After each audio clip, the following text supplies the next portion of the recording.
দেখেছি আমি যে একটা এক নাগারে বিজনেস গুলো সর্বোচ্চ তো এক যুগ চলে, 12 বছর পর্যন্ত একটা সীমাবদ্ধতা আছে। আমি দেখেছি আমাদের ঘোড়াহাটেও দেখেছি যে আমের ব্যবসাটা তাই 10 থেকে 12 বছর ভালো চলেছে।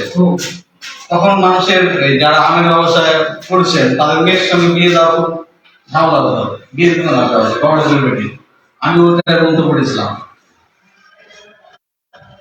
আজকে কিন্তু পরিবর্তন আনতে হয়েছে। এখন বই পেয়ারের একটা কিন্তু মানে যে এসছে, এখন কিন্তু এটাও কিন্তু প্রায় বিলুপ্তের পথে। নতুন কিছু আসবে, সেটাকে আমাদেরকে ধরতে হবে এবং আমাদের আগামী প্রজন্মকে এটা শেখাতে হবে যে যখন যেটা চলবে সেটাকে তোমরা ধারণ করার জন্য প্রস্তুত থাকবে। এই জন্য তাদের মানসিক বিকাশ আগে দরকার আমি মনে করি। আমাদের ইগোর বাড়ি থেকে যে শিক্ষাটা দিচ্ছে এটা হলো আমাদের এই 70 বছর বয়সেও আমি একজন সেক্রেটারিকে দেখেছি, রেল সেক্রেটারি দেখেছি, তাই 70 বছর রিটায়ার করতে যাবেন উনি কম্পিউটার জানতেন না, অথচ উনি কম্পিউটার এক্সপার্ট হয়ে গেছেন, নিজে নিজে ডাটা দিয়ে দিচ্ছেন। বললেন সাল আপনি না শিখতে হচ্ছে গো, না শিখলে আমি এখানে টিকতে পারবো না। আসলে আমাদের দেশের বিভিন্ন ধরনের প্রতিকূলতা আছে, আমাদের শিক্ষা ব্যবস্থাতে যে ধরনের উপকরণগুলো নেই, যেটা অন্যান্য উন্নয়নশীল দেশগুলোতে আছে, যেটা আমাদের নেই এখানে। যেমন আমি বলি যে মোটরসাইকেল গাড়ি চালানোর জন্য আলাদা কোনো প্রশিক্ষণ কেন্দ্র থাকে না, এটা শিক্ষা প্রতিষ্ঠানে শিখে যায় সবাই। এই ধরনের এনভায়রনমেন্ট আমাদের নেই, কিন্তু আমাদের যেমন মেসেজ দিচ্ছি যে পরে কিন্তু আমাদের ওই সনাতন পদ্ধতি বাংলা ইংরেজি নিয়ে কিন্তু পড়লেই শিক্ষিত হওয়া যাবে না। আমাদের এইসব পাশাপাশি কিন্তু কর্মমুখী শিক্ষার কোনো বিকল্প নাই। একটা কথা এখন মেধাবীরা সবাই রয়েছে কর্মমুখী শিক্ষায়, এবং কর্মকে কখনো যদি কেউ ছোট মনে করে তাহলে সে জাতি কখনো আঘাত করবে না।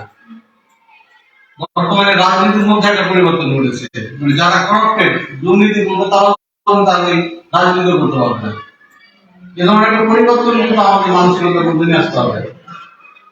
আমি আসলে বিভিন্ন প্রশিক্ষণগুলোতে আমরা যেতে পারি না, আসলে দুঃখজনক।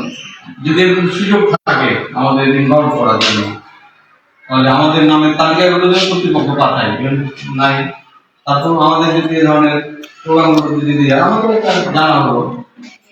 আমরা মোটামুটি 7-8 বছর আগে করেছিলাম আমি স্কিল ডেভেলপমেন্ট কোর্স। ওখানে শুধু দক্ষতাই মানে প্রয়োজন, আর অন্য কোনো বদলের প্রয়োজন নেই।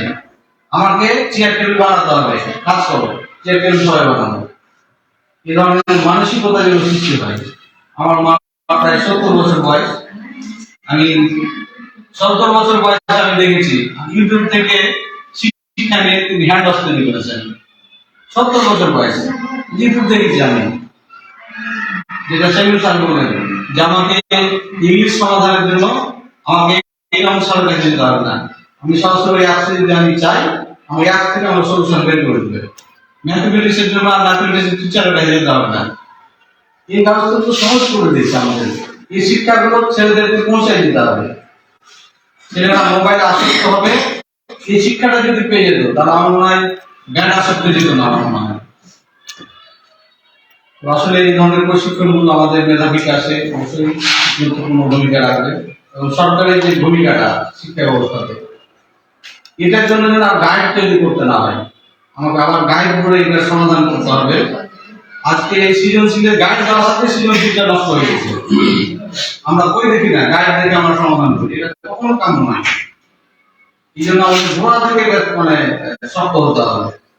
আমরা প্রান্তিক লেভেলে সাফল্য শিখাই, এটাই হচ্ছে আমাদের আউটপুট।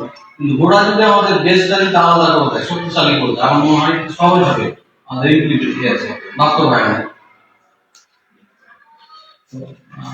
যারা এই ধরনের প্রশিক্ষণ নিয়েছেন তাদের অনুরোধ করছি আরো কিছু আমাদেরকে জানান, আরো কিছু জানান। ধন্যবাদ।